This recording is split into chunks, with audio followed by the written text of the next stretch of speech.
Chalon peut-être pour ça, hein. Je sais pas, hein. Je sais pas. Peut-être. C'est vrai que quand j'ai appelé Charles, Lelu, je me rappelle quand j'ai terminé mon armée, 89, j'ai appelé Charles et puis j'ai dit à Charles, sincèrement, j'ai envie de venir à Chalon, au berceau. J'ai envie de venir au berceau et essayer de faire un peu mes classes, quoi. Faire mes classes comme tout photographe, commence tout petit, tout début, et puis après, petit à petit, avec l'expérience, on apprend tous les jours, hein. Et puis bon, ben, quand on voit ça, Michel Fornieps, l'inventeur de la photographie.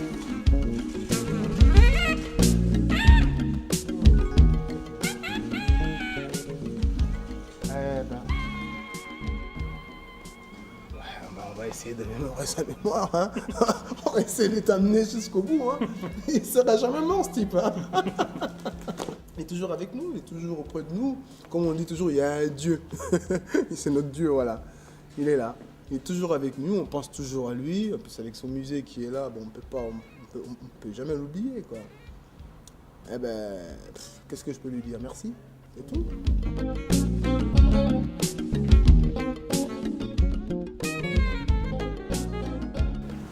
Au nom de la loi, je déclare Émilie Sabrina de Serbe et Régis Gentil Mbouès unis par le mariage.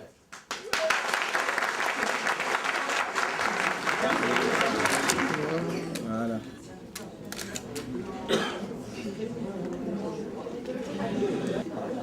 Voilà.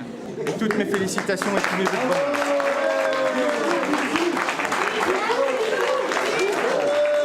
Vous pouvez vous embrasser.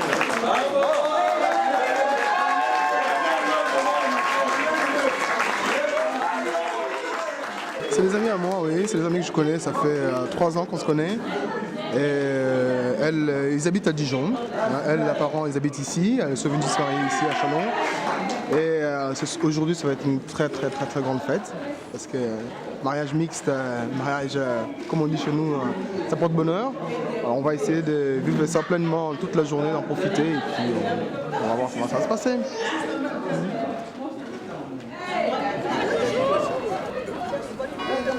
Vas-y, tu le serres moi, il n'y a pas de problème. Hein.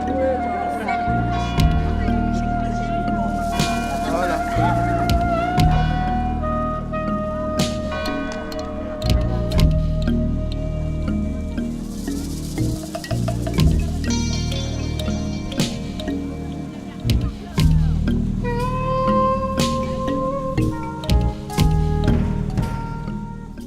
Moi, je pense que toutes les cultures ont un aspect positif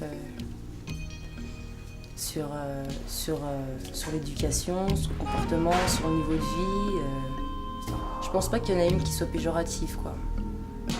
C'est tous pour que tout le monde soit éveillé. Moi, je pense que je suis vietnamienne et je suis fière et je voudrais bien découvrir encore un peu plus, d'ailleurs, cette culture et la faire découvrir aussi aux autres. Mais on voit quand même que la culture asiatique est quand même très présente à Chalon. Et j'ai ma cousine, elle a ouvert un restaurant vietnamien. Et il marche très bien. Dans les grandes surfaces aussi, quand c'est le nouvel an chinois, ils mettent tout en œuvre au niveau de la décoration, des aliments. Ils font partager un peu aussi à la communauté, quoi. Puis, il n'y a pas que la culture asiatique, quoi. Je veux dire, pendant les fêtes, pendant le Chalon dans la rue, on peut voir aussi beaucoup de différentes cultures, que ce soit la culture musicale, la culture jeune. On peut voir, mais on peut pas dire que c'est une sous-culture aussi, parce qu'elle fait partie de notre vie, quoi. Elle est présente, mais à partir du moment où on est dans un pays étranger, on s'adapte à cette ville, quoi. On fait tout pour s'adapter, pour s'insérer dans la société après. Si moi je reste à fond dans la culture asiatique et que je renie totalement et que je rejette la culture française ou occidentale, bah, je ne trouverai pas ma place dans cette société, quoi. Mais on garde les valeurs, ça peut être un plus, c'est toujours un plus. Même si on ne s'en sert pas tous les jours, c'est toujours un plus. Moi, je me dis que tout ce que j'ai, c'est grâce à mes efforts et tout, je suis contente, quoi. Et tout ce que j'ai maintenant où je suis arrivée aussi, je me dis c'est grâce à ma mère, elle n'aurait pas fait tout ça pour moi, j'aurais jamais réussi, quoi. Même si elle n'a pas été présente comme tous les parents peuvent être présents, quoi.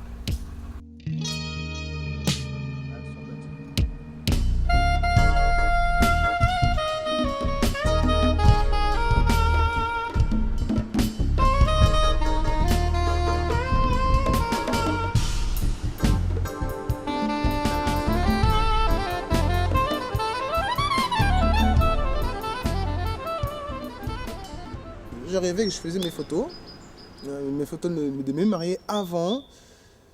Je me suis réveillé le matin, j'ai eu rendez-vous avec des mariés, j'ai dit voilà, je rêvais que je vous prenne en photo avant votre mariage en studio.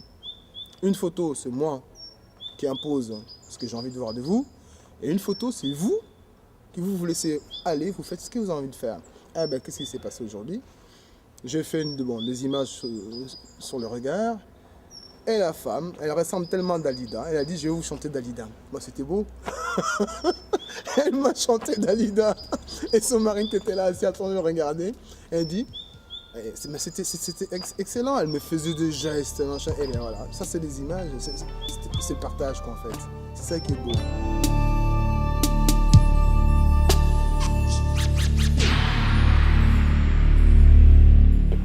Mais on se dit, ouais, on va essayer de comprendre le monde, on va essayer de comprendre les gens, on va essayer de comprendre comment ils pensent et en connaître plus sur comment justement les gens ont pensé à rechercher, par exemple, tous les stades de l'enfance, tous les stades de l'adolescence, tous les gens qui ont des déficits mentaux.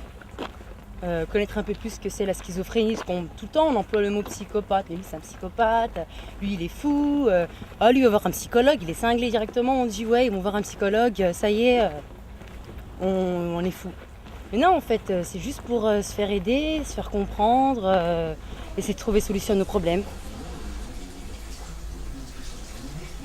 Au Vietnam c'était trop, ma mère elle sentait pas trop non plus comme son pays d'origine, quoi. C'est son pays d'origine, mais et ses racines et tout, mais elle se sentait un peu rejetée par rapport au communisme, qui était très présente là-bas au Vietnam. Ma mère, elle était déjà, c'était une Vietnamienne, mais elle était noire de peau, donc un peu rejetée aussi par rapport aux autres Vietnamiens qui étaient bien blancs, vu qu'elle est métisse quoi, avec d'un pays africain, donc elle était un peu rejetée aussi. Puis elle était jeune quand elle a eu mes 3 grands frères. Le but principal, pourquoi le fait qu'elle a quitté le Vietnam pour venir en France, c'est juste pour une meilleure qualité de vie pour ses enfants, puis elle aussi, quoi.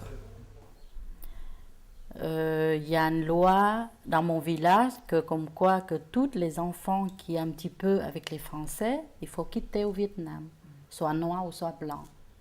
J'allais à l'école aussi avec les enfants vietnamiens, ils disent « Oh, t'es noir ».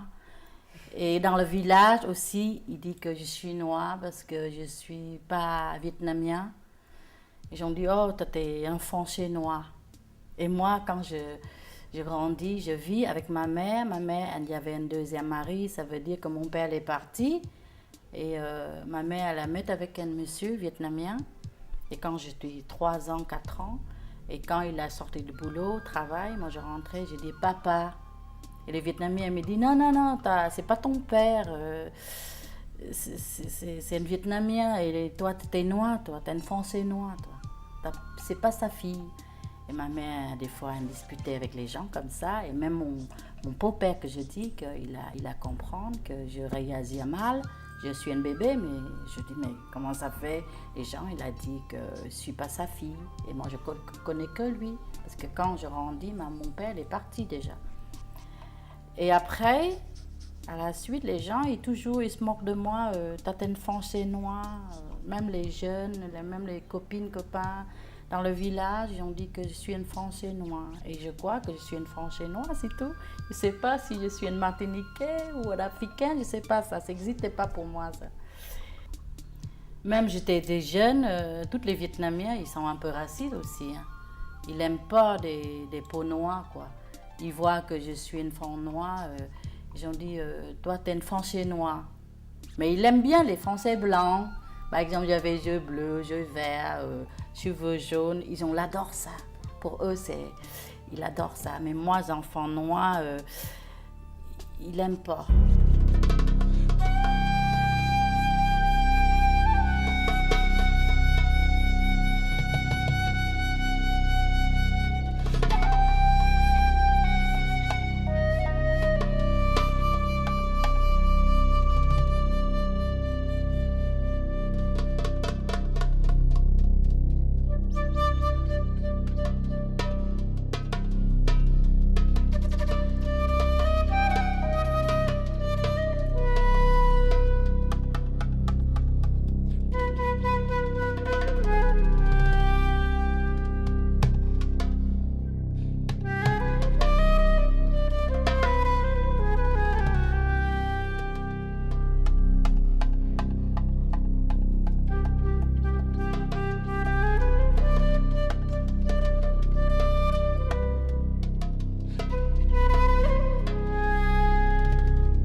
Français, quoi. Je veux dire, il n'y a pas de...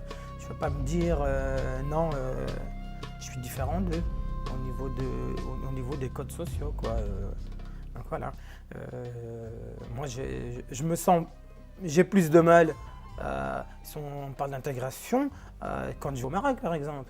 Où, là, j'ai encore plus de mal parce que le regard, déjà, il est différent. Il est encore plus différent là-bas. Je le sens plus là-bas que là, moi, parce que là, même si les gens me voient peut-être différent, je le sens même pas. Enfin, je l'analyse pas, ça. Je l'analyse plus au Maroc. Que moi, quand j'y vais, je me dis, ben zut, je fais pas partie de ce monde-là, de ce monde social et culturel de là-bas, parce que dans leur façon de parler, dans leur façon de faire, dans leur façon de voir les choses, je suis complètement différent d'eux. Et puis ensuite, eux le sentent, quoi, le sentent par mes attitudes, par mes discours, par ma façon d'être. C'est bizarre, mais par ma façon de m'habiller, par exemple, où on sent qu'il y a un monde, quoi, entre les deux cultures, il y a un monde. Et c'est là où j'ai plus de mal. C'est vraiment là où j'ai plus de mal, quoi, en fait. Voilà. C'est vrai que déjà, au Maroc, on nous considère comme des étrangers, quoi, quand on arrive là-bas. Et ça, c'est sûr, et tout le monde peut le dire, quoi. Même si je parle arabe, même si la culture de peau est la même, par exemple, ben non, on est obligatoirement différent d'eux. Alors, ça fait encore plus mal, quoi. Moi, ça me fait encore plus mal, parce que je sais que moi, en ce qui me concerne, j'essaie vachement de pas leur montrer que je viens de la France et tout, parce que on a du mal dans les contacts. On ne parle pas avec toi comme on parlerait avec un jeune de là-bas ou un gars de là-bas. Et c'est différent, c'est vraiment différent. Alors peut-être parce que aussi il y a un problème d'argent, hein, parce qu'ils vont se dire ouais, celui-là il vient de France et il a de l'argent, alors on va essayer de faire plein de... Enfin, voilà, quoi. Il y a tout ça qui doivent...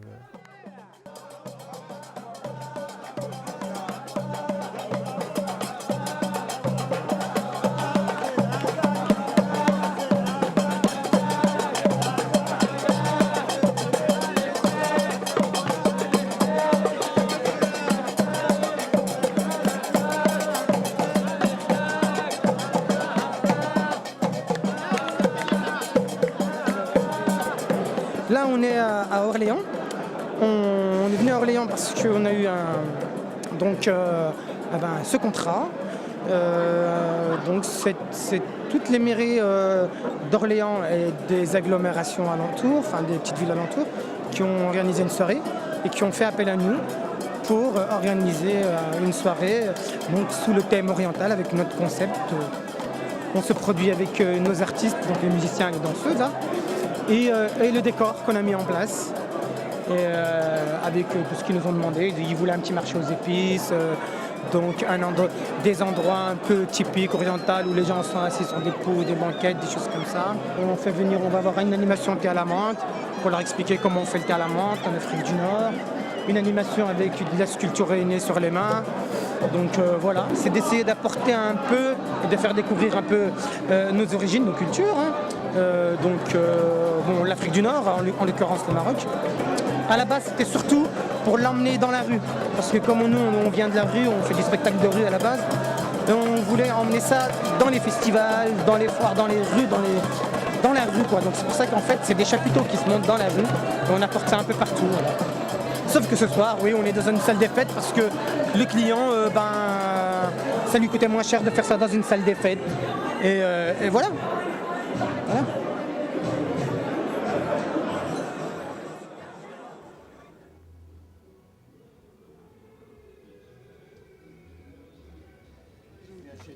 Ouais. C'est bien? T'as bossé? Tout va? T'as bossé aujourd'hui? Ouais. Moi, j'ai fêté mon anniversaire là, c'est mon anniversaire aujourd'hui. Putain, mais tu peux. Franchement. Non. Non, 55. Non. Là, David, tu perds. Franchement. L'Afrique est toujours là. L'Afrique est toujours là. L'Afrique ne partira jamais. Ne partira jamais. Même si. Heureusement que l'Afrique est là. Heureusement, parce que c'est avec ça en plus que j'arrive comment dire, à prouver, ça me donne une force en fait, ça me donne une force de faire toujours bien, de toujours bien faire pour pouvoir être, entre guillemets, accepté, vu au même niveau que tout le monde. Ça c'est, l'Afrique est là, ça me pousse en fait, ça me pousse. On n'est pas, je suis pas blanc de couleur, je suis noir de couleur. Alors à chaque fois on est obligé de faire un peu 2 fois plus d'efforts pour pouvoir être au même niveau. Même si on est au même niveau, on est obligé d'en faire 2 fois plus pour arriver à un niveau égal à un Européen. Ça me permet d'être avec tout le monde, de rigoler, de faire des petits repas africains entre amis, de leur montrer aussi ma culture, d'où je viens, qui je suis, comment je me suis intégré parmi tout ce monde.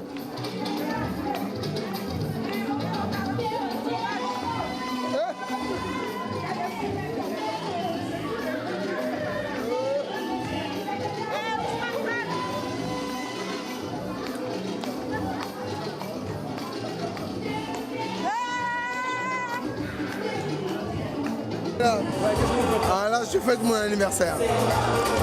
J'ai 35 ans. 35. Ouais, 35, oui. Mais ça fait du bien. Mais une personne à qui je pense en ce moment, c'est ma mère. Je pense tellement à ma mère parce que elle-même, elle sait. Elle sait qu'elle a mis quelqu'un au monde il y a 35 ans. Elle sait. Là, je pense à elle. Je pense plus à elle qu'à moi. C'est ça qui est drôle. J'ai fait la fête avec des copains à la maison, on était 60. On s'est amusé, c'est bien. Mais depuis hier, je pense à ma mère. Je dis, c'est elle, grâce à elle que je suis là. Si elle n'était pas là, je ne serais pas là. Avant qu'elle soit morte, il faut qu'on se voit. Ça, c'est une obligation. Sincèrement, c'est une obligation. Il faut vraiment qu'on se voit. Si on ne se voit pas, malédiction. Malédiction, ça veut dire que je ne suis pas guéri. Je ne serai jamais guéri si je ne la vois pas. Si je la vois, qu'on s'attrape comme ça, moi et elle, je peux dire à mon Dieu, ça y est, je suis guéri. J'ai vu la femme qui m'a mis au monde. Ah ouais. Les gens qui sont là, c'est toute ma famille là. Même si ma mère n'est pas là, mon père n'est pas là, mais je veux dire, c'est eux, ma deuxième famille. Ils sont là pour moi, ils sont là pour me donner la joie, ils sont là pour me soutenir. C'est convivial, c'est tellement solidaire. On a un problème, il y a quelqu'un qui est là. On a un souci, il y a quelqu'un qui est là. C'est tellement beau. sincèrement, je viens juste simplement de le découvrir, mais c'est beau. Sincèrement, c'est beau. Je ne les connaissais pas, je connaissais personne. Je suis arrivé comme ça, voilà, et voilà. Voilà, j'arrive avec eux en fait. J'ai 60 personnes chez moi. On s'amuse quoi, c'est ça la vie.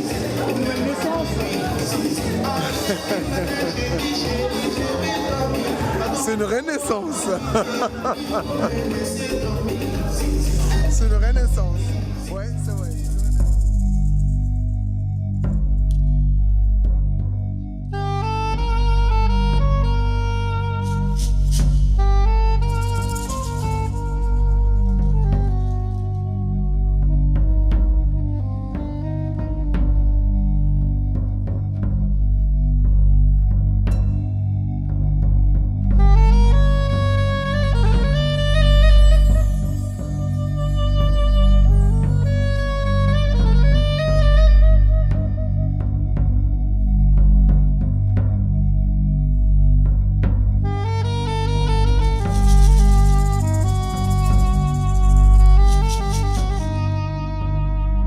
Je voyageais le long des frontières d'Israël et j'ai pris les routes les plus proches de ces frontières. Et le long des frontières, il y a une route de sécurité qui est utilisée par les armées.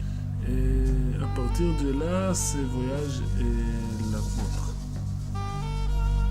And I didn't write, in the project where specific the picture was taken because it doesn't important for me. So what is important is just watch and I get the feeling. If I think 2 years after I took these pictures. Je pense qu'après 2 ans après avoir pris les photos, I wanted to travel this route again, and this road I wanted to go again, through the. je voulais revenir au travers de ces routes, But I couldn't because the borders were changed. mais je pouvais pas parce qu'en fait les frontières avaient changé. Et c'est vrai que ça c'est un sentiment, un sentiment bien fort. En fait le voyage, il dure au travers de ces photographies. It lasts through those photographs. And as you said, et comme tu as dit, finally you wanted to go 2 years after. Finalement tu voulais y aller 2 ans après, but you couldn't. Et tu pouvais pas parce que ça avait changé, because it has changed. That's the kind of limit of the travel. C'est une sorte de limite du voyage.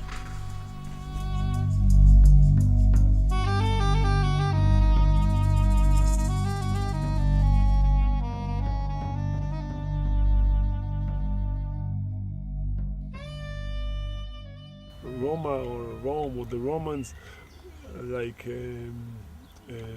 make the connection between. C'est sympa que finalement les Romains fassent cette connexion entre Autun et puis d'autres sites en Israël. Roman theater. En fait, ils ont l'impression que les Français finalement sont sans influence, sont comme isolationnistes. Et donc le fait qu'il y ait cette reproduction de civilisation romaine, ça paraît hors contexte, mais peut-être effectivement c'est parce que ils ont aussi des racines romaines en Israël et que ça paraît finalement bizarre qu'on puisse avoir une racine comme en Israël ici. Could be weird that we could have the same root, in fact, for you in Israel and for us here in France. Et c'est pour ça qu'ils le situent hors contexte, par rapport justement à ses origines et ses bagages culturels.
ouais, on est des étrangers, ouais, on est ceci. Mais finalement, ben, c'est nous-mêmes étrangers qui nous mettons des barrières. On se met tellement des barrières parce qu'on croit parce que bon, il y a une politique qui existe, hein, une politique qui existe. Soit on aime la politique, on suit la politique. On n'aime pas la politique, ben, on reste en dehors, mais on s'intègre, on s'adapte au pays où on est. Parce que on quitte quelque part, on se dit, là où on n'était pas bien. On ne voulait pas ce système-là, on ne voulait pas ceci. Bon, on arrive ici, ça veut dire qu'on a envie, de rester comme ça. Moi, je vois beaucoup de familles, beaucoup de gens, mais qui attendent comme ça tombe. Ils sont là, ils attendent. Or, on vient d'un pays, on a tous nos problèmes. On vient d'un pays qui est développé. On le dit terre d'accueil. Un pays qui est développé, un pays où on a tout. Mais qu'est-ce qu'on a à faire? On a simplement à faire un petit effort, tout petit effort. À vouloir savoir. Bah, ici, les A, ça se fait comme ça. Bah, écrivez les A, pareil. Vous allez voir que vous allez arriver à quelque chose. Vous allez apprendre quelque chose. L'intégration, c'est bête. Moi, je dis c'est bête. Putain, moi, je savais ni lire ni écrire. Ni lire, ni écrire. Putain, mais je lui dis merde. Alors, je sais pas les gens, s'il faut leur prendre vraiment par les peaux des fesses, les emmener pour leur dire, voilà, vous avez la possibilité d'apprendre à écrire, vous avez la possibilité d'apprendre à lire, vous avez la possibilité de travailler, parce que, on dit, moi je dis simplement, hein, ça je rejoins certains hommes politiques, c'est que l'intégration numéro 1, c'est le travail. C'est le travail, parce qu'on est obligé de se réveiller le matin. On est obligé de se laver déjà. Hein? De se laver, de s'habiller, de prendre sa voiture, ou s'il n'a pas de voiture, vélo, pour aller au travail à une heure donnée. On rentre, on respecte tout ça. L'intégration numéro 1, c'est le travail. Pour un homme et une femme, pour un être humain, c'est le travail.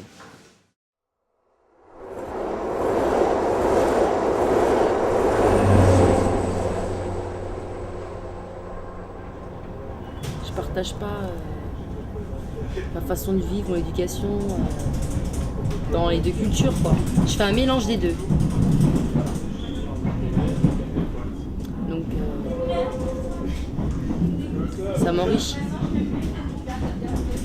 J'ai un plus. C'est vrai qu'en étranger on a un plus, hein. On a notre culture, on a tout ce qui est tout le capital culturel des parents. Bon, moi j'ai pas connu la ville natale de ma mère, je connais pas, j'ai jamais été au pays, mais ça me plairait grave, revoir ma tante et de voir les racines de ma famille, ma grand-mère et tout, où elle a grandi et tout.